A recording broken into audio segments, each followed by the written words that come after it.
Everyone, welcome back.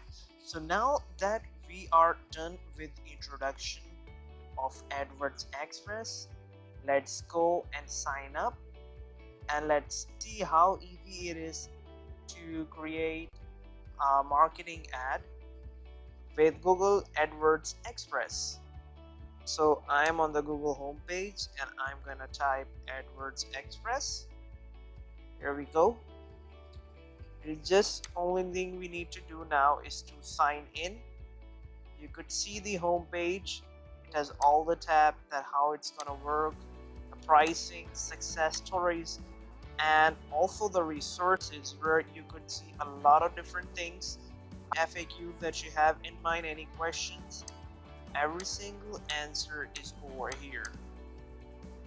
So let's get back and sign in. Perfect, it's redirecting us. My Gmail account was already logged in, so automatically it logged in.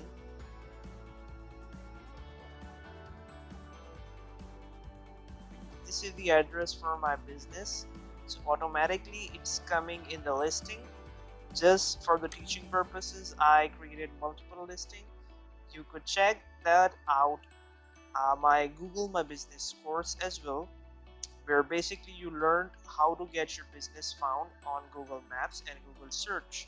So you can either go ahead, if your account is new, you can go ahead and add a business name, the website, or it's directly giving you an option to create a free business listing. You can always check my course to see how that goes. Let's go back and select this address from our business.